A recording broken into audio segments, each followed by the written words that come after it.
लोगों का बहुत बहुत शुक्रिया कि आप समय निकालकर यहाँ पर आए।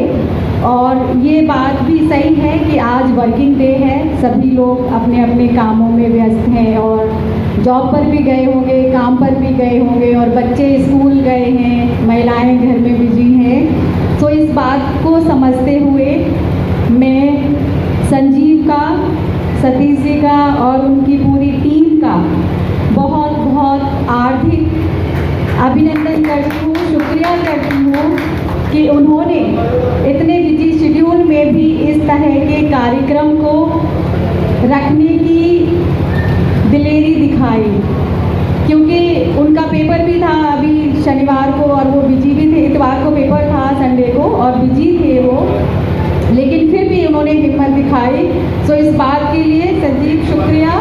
और बहुत अच्छा प्रोग्राम है और आपने बहुत अच्छे से किया भी है। हाँ, कुछ गड़बड़ियाँ हो जाती हैं, कोई बात नहीं है, क्योंकि हमारा प्रोग्राम है, हमारे बाबा साहेब की जयंती है और ये संयुक्त जयंती है।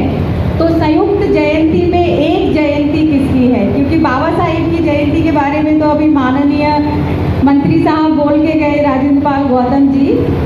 एक साहिब और हैं, किनका जन्मदिन आता है?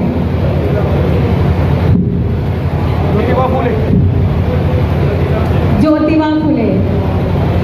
तो ज्योतिराव फुले का जन्मदिन 11 अप्रैल को होता है और बाबा साहिब का जन्मदिन 14 अप्रैल को होता है, और इसीलिए उन दोनों को सम्मान प्रकट करते हुए ये संयुक्त जयंती समारोह कार्यक्रम रखा गया है।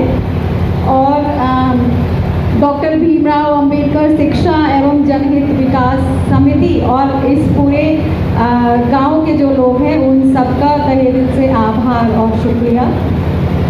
मैं थोड़ा सा फूले साहब के बारे में बात करूंगी, क्योंकि बहुत लोग जो है कम जानते होंगे उनके बारे में। मुझे लगता है कि ज्योतिराव फुले और सावित्रीबाई फुले दोनों आपस में दंपति, और सावित्रीबाई फुले उनकी पत्नी भारत की प्रथम शिक्षिका बनी, क्रांति ज्योति सावित्रीबाई फुले जिनको कहा जाता है। और वो ऐसी पहली महिला जिन्होंने भारत में लड़कियों की शिक्षा के लिए पहला विद्यालय खोला। और ये जानकर आपको हर्ष होगा कि उस पहले स्कूल में ब्राह्मण परिवार की लड़कियां पढ़ने आई थी 1848 में। और जो अभी गौतम जी बोल के गए कि एक ऐसा समाज जो 3500 साल और उससे पहले भी सभी तरह के संसाधनों से वंचित रहा है, शोषित रहा है, पीड़ित रहा है, क्योंकि उनका सवाल ही यही था कि कितने लोगों के पास ज़मीन है, कितनी ज़मीन है, किसके पास व्यवसाय है, कौन स्कूल चलाता है। उनका सवाल इसलिए उन्होंने पूछा कि जो ये व्यवस्था रही, जो वर्णवादी जो व्यवस्था रही, वर्ण व्यवस्था, ब्राह्मण, क्षत्रिय, वैश्य और शूद्र, जिस पर समाज आज भी बटा हुआ है, आज भी हम बटे हुए हैं, एक नहीं है, उस व्यवस्था में अभी भी पूरा डिवीज़न हमको दिखता है।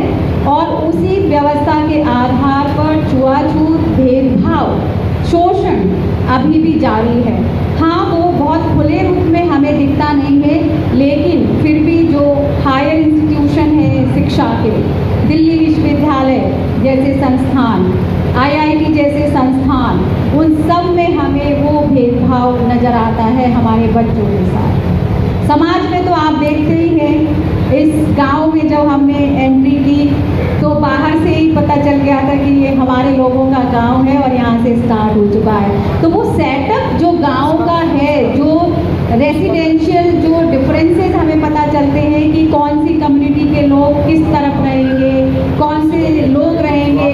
मैं गलती से उधर जाट चौपाल पे पहुँच गई थी, तो वहाँ पर उन्होंने बोला, मैंने पूछा, जान पूछ के मैंने बोला जाटव चौपाल, तो उन्होंने कहा कि नहीं नहीं जाट चौपाल। तो जाट जब बोलते हैं तो एक किस तरह का जो एक मतलब हिम्मत वाली बात है या फिर अपर वाली बात है कि हम ऊंचे हैं, वो उनके अंदर सीना तान के बोलते हैं कि हाँ जाटों की चौपाल। और जाटव चौपाल नहीं नहीं, अच्छा हरिजनों की बात कर रहे हो, हरिजन चौपाल उधर है। तो ये जो जाति व्यवस्था है वो समाज में है, लेकिन लोगों के मन में उनके उनके दिल में भर कर गई है और वही व्यवस्था हमारे अंदर भी बस चुकी है। हम भी उस व्यवस्था के उतने ही भागीदार हैं क्योंकि हम उसका कभी विरोध करते ही नहीं हैं। हम क्यों नहीं बोलते कि हाँ हरिजन का मतलब क्या है, क्यों हरिजन बोला जा रहा है? हम इंसान हैं। बाबा साहब ने हमें समान अधिकार दिए संविधान के माध्यम से, समान स्वतंत्रता दी, बंधुता न्याय का संदेश दिया जो हमारी प्रस्तावना कहती है संविधान की, समानता, स्वतंत्रता, न्याय और बंधुत्व। जब हम भारत के नागरिक होने के नाते वी द पीपुल हम एक हैं, तो फिर वो भाव क्यों आ रहा है हमारे अंदर? उसके लिए सिर्फ हम और हम जिम्मेदार हैं, क्योंकि हम कब तक उन लोगों को दोष देते रहेंगे? क्योंकि इतना बड़ा प्रोग्राम है और शराब पी के लोग यहाँ पर बैठ रहे हैं, तो ये किसकी गलती है, हमारी या उनकी? हमारी गलती है। हम क्यों नहीं ऐसे प्रोग्राम सुनते हैं, करते हैं, समझते हैं? हम क्यों हंसी में बातों को उड़ा देते हैं? तो इसीलिए इन सब व्यवस्थाओं की काट सिर्फ एक ही है और वो है शिक्षा। इसलिए हमें शिक्षित होना ही पड़ेगा। ये पैगाम है भारत के हर कंटेंट क्रिएटर के नाम। जय भीम बड़ा सीधा हंसी, जय Bhim. Jai Bhim app available on the Play Store and Apple App Store now. Press the bell icon on the YouTube app and never miss another update.